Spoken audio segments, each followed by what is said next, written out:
ځای پر ځای لاربندۍ، تنګ سړکونه، بې نقشې او غیر معیاري ودانۍ هغه څه دي چې د کندوز ښار کې ګڼ شمېر ستونزې راولاړې کړي دي. اوس تازه د کندوز ولایت ځایي چارواکي وایي پلان لري په دې ولایت کې نوی ماسټر پلان رامنځته او پلی کړي. دوی وایي اوسنی ښار د لسګونه کاله مخکې ماسټر پلان له مخې جوړ شوی چې د وګړو د زیاتېدو سره یې یو شمېر ستونزې رامنځته کړي دي.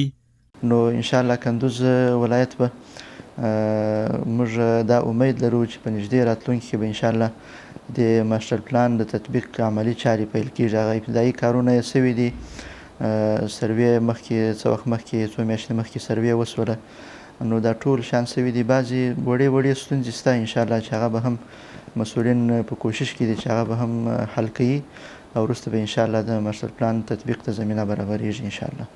د کندوز ولایت د مرستیال والي مولوي حبیب رحمان صاحب پر وینا کندوز یو وروسته پاتې ولایت دی چې په تیر کې ورته هیڅ خدمت نه دی شوی. د زیاتوي د اسلامي امارت تر واکمنۍ راوروسته د ښار په ګډون د ولسوالیو د اوسیدونکو غږ اوریدل شوی او په بېلابېلو برخو کې ورته چوپړتیاوې ترسره شوي دي.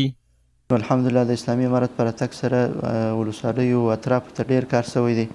هلته مدرسې جوړې شوي دي، مکاتب فعاله شوي دي، کلینیکونه هلته جوړ شوي دي. هغه اولویه ضرورتونه چې کوم خلک لري الحمدلله په خپله په ولسوالیو کې د دوی مشکلات تر یو حده پورې حل دي. او بیا که دوی ولایت ته مجبوره کیږي نو دلته هم الحمدلله خدمات دوی ته برابر دي. نو په مجموع کې د دوی چې څه ستونزې دي الحمدلله هغه موږ ورته حل کړي دي تر خپل وسه پورې. بلخوا د کندوز ښار اوسیدونکي د ځایي چارواکو د هغه ګام هرکلی کوي چې د ښار د پراخېدو په موخه نوی ماسټر پلان رامنځته کوي.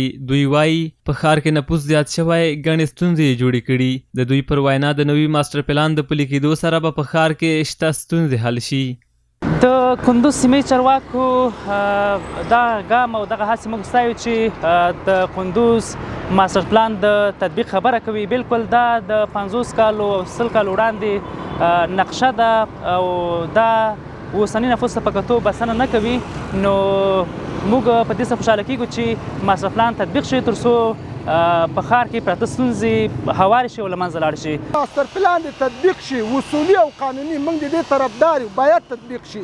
دا ښار چې دا 80 کاله مخکې خلکو لپاره جوړ ده، اوس په دې کې گنجایش د دې خلکو نه کیږي چې دې کې مثلا اوسیږي. دا ډېر وړوکی شوی ده دا ښار. نو موږ د دې ګام نه ډېره ستاینه کوو چې مثلا په مثبت شکل باندې دا هغه وکړي، تغییر ومومي. د هیواد په شمال ختیځ کې پروت کندوز ولایت د مرکز په شمول 9 ولسوالۍ لري او له 1 میلیون څخه ډېر وګړي پکې ژوند کوي چې اکثریت اوسیدونکي یې په کرنه او مالدارۍ بوخت دي. زیار الکوزی، امید راډیو، کندوز.